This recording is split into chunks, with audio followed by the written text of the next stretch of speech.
político, presidente de la Asociación Internacional de Consultores Políticos. Lo tenemos en línea. Carlos Mariano Pérez de La Plata, lo saludo. ¿Cómo anda? ¿Qué tal, Mariano? ¿Cómo va? Buen día. Bueno, bien, bien. Llamamos para, obviamente, preguntarle una mirada, que nos cuente qué le dejó el cierre de listas, ¿no? De anoche, donde hemos visto tres o cuatro cosas que seguramente usted me va a puntear, en esta charla. A ver, ¿por dónde empezamos?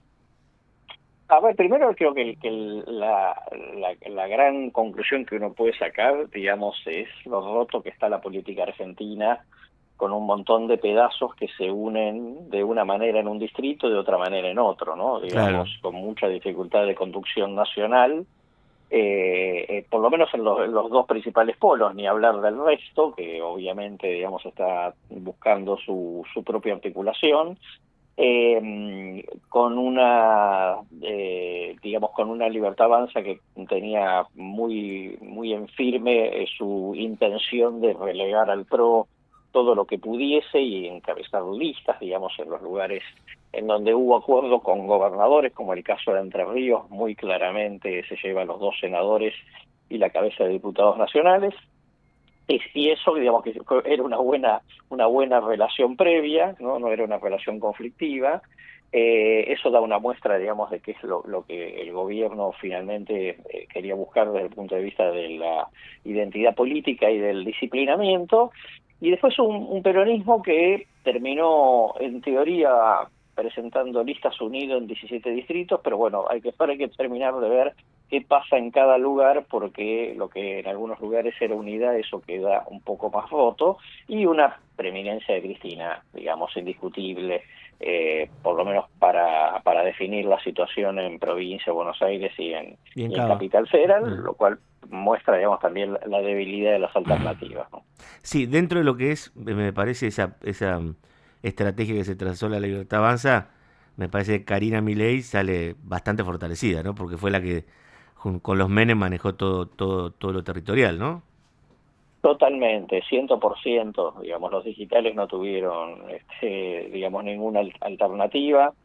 Me parece que inclusive, digamos, también fue bastante estricta Karina con lo que dependía de Patricia Bullrich, ¿no? Ujú. En los distintos distritos, ¿no? Luego me parece que había una lógica también de poner figuras que pudieran garantizar disciplinamiento en los bloques a partir de diciembre, teniendo en cuenta los dolores de cabeza que tuvieron, sobre todo en diputados, Ujú. con muchos conflictos internos. Si eso pasó con 30 y pico de diputados, con mucho más dolor de cabeza de hacer si uno llega a tener 70, 80 o 90, ¿no? Es mucho más difícil de conducir, sin duda. Entonces, ese criterio también, digamos, estuvo muy fino, ¿no? Muy duro en la consideración. Claro. Yo coincido con usted lo de que hubo un cierto patrón de unidad en el peronismo esta vez, ¿no? Sobre todo me centro mucho en Provincia de Buenos Aires, porque en otras veces es como que hasta el final uno decía, uy, se romperán o irán juntos. Y acá me parece que primó lo de ir juntos, incluso le incorporan a Grabois, que había amenazado con irse si iba Massa como cabeza de lista. Y después le dan también, le pagan con un candidato en la cava. Me parece que vieron que en esta se tenían que unir para hacer un papel, si no ganador, bueno en la provincia de Buenos Aires, ¿no?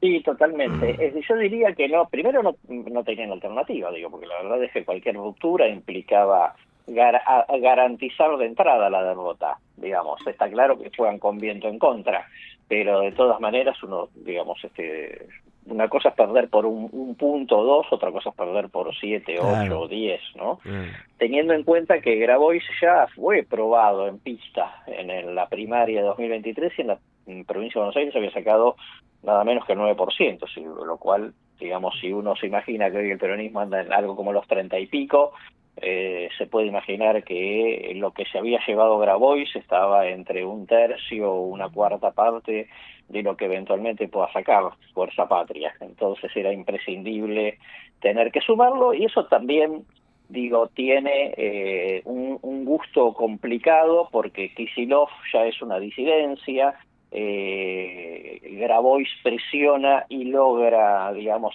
su inclusión como tercero en Provincia de Buenos Aires y poner la cabeza de diputados en Cava.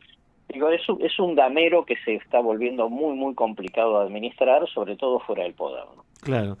¿Cómo ve lo... Bueno, Axel en esta lista de diputados nacionales no tiene ningún tipo de presencia.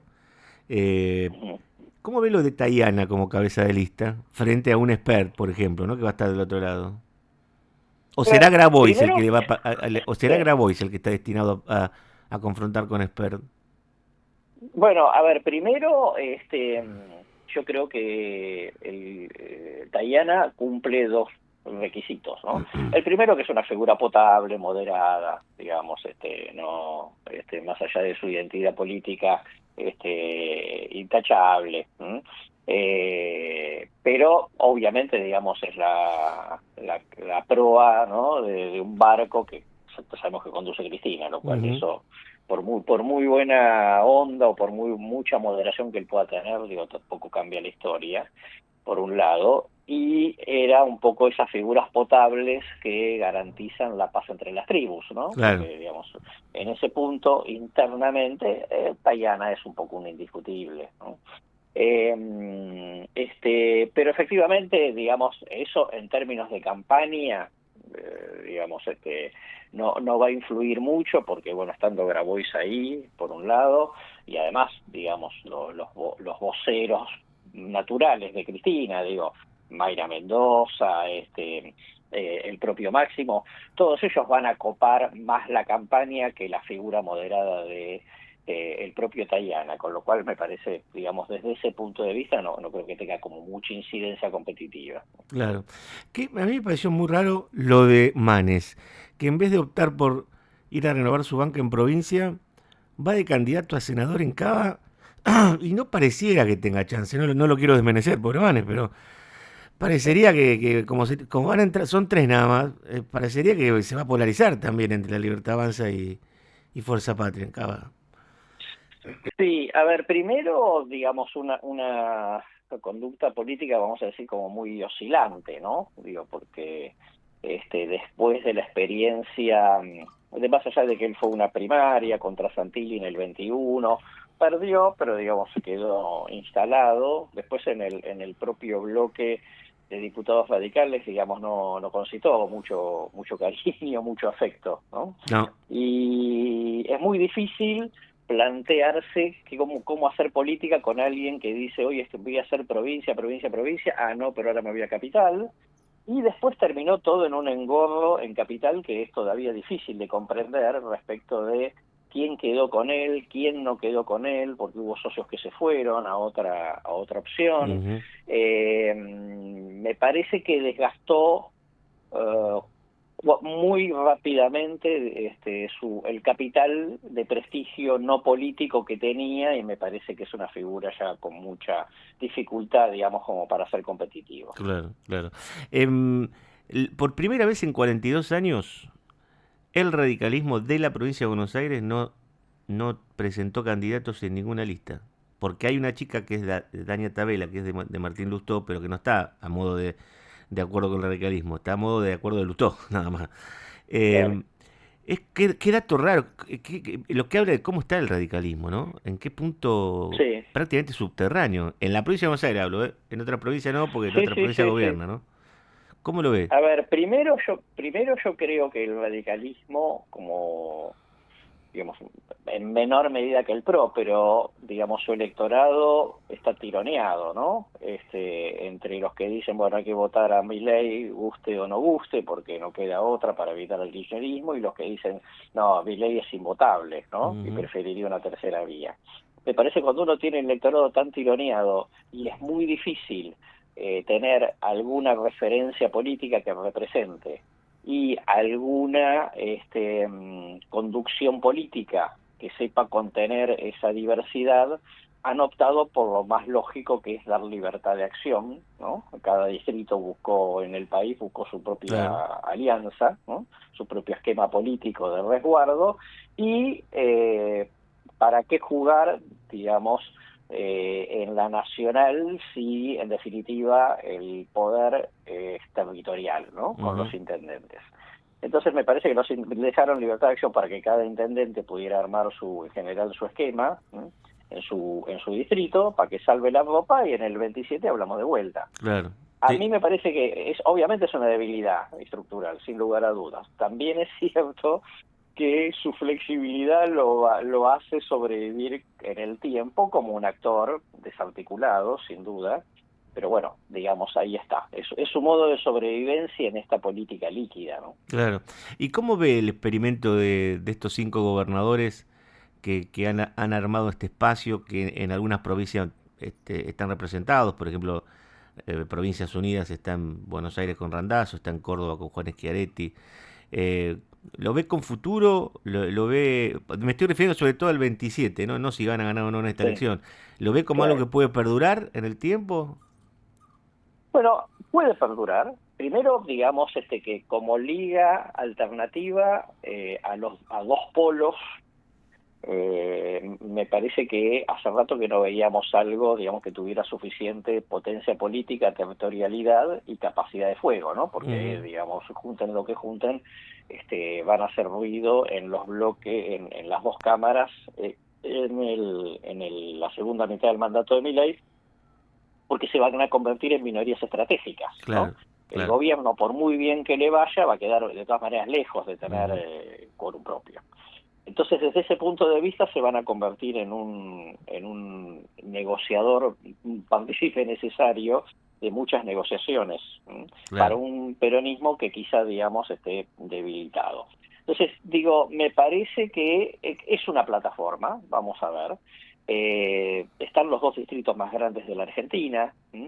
Entonces, en ese punto yo diría, tienen alguna alternativa de ser un actor que incide en una discusión 2027. Claro. Insisto, de vuelta, por ahí tienen un candidato a presidente que sale tercero, ¿no? Ujú. Pero que todos sabemos que si vamos de vuelta a un escenario de segunda vuelta, esos terceros pueden ser fundamentales. Claro, claro, claro. Sí, totalmente. Finalmente, usted mencionaba que obviamente Milei, por más bien que le vaya, no va a poder conseguir el quórum propio desde ya. Me parece que en Rosada están apuntando sobre todo sí a conseguir los votos salvadores para resguardar los vetos, ¿no? Que hoy Milei tiene que pedir ayuda para eso, mucha, porque tiene 30 y pico de diputados, por ejemplo.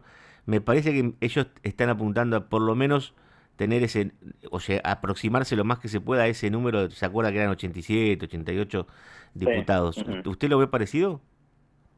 Sí, totalmente. Y lo puede lograr, digamos, ¿no? Aunque más no sea si repite la elección en muchos distritos y mejora en Provincia de Buenos Aires, que claramente va a ser así, porque, digamos, el PRO ahora, o el ex Juntos por el Cambio, queda subsumidos, ¿no? En la Sí, Libertad Avanza, sumado a Capital. A mí me parece que eso, digamos, puede perfectamente duplicar los 40 y pico, 46 que ya tienen con los radicales con peluca. peluca. Pueden llegar a los 80 y pico, pueden llegar a los 90 y entonces tener el número mágico propio Claro, sin depender de negociación, que digamos, no solamente evita el tema de blinda los vetos presidenciales, sino que también, digamos, impide cualquier tipo de aventura institucional, ¿no? Un juicio político, ese claro, tipo de cuestiones. claro, claro. Carlos, como siempre es un placer charlar con usted. Le agradezco muchísimo su tiempo, ¿eh? No, para mí también es un placer. Que tengas lindo día. Un abrazo. Carlos Fara, analista político, consultor, presidente de la Asociación Internacional de Consultores Políticos.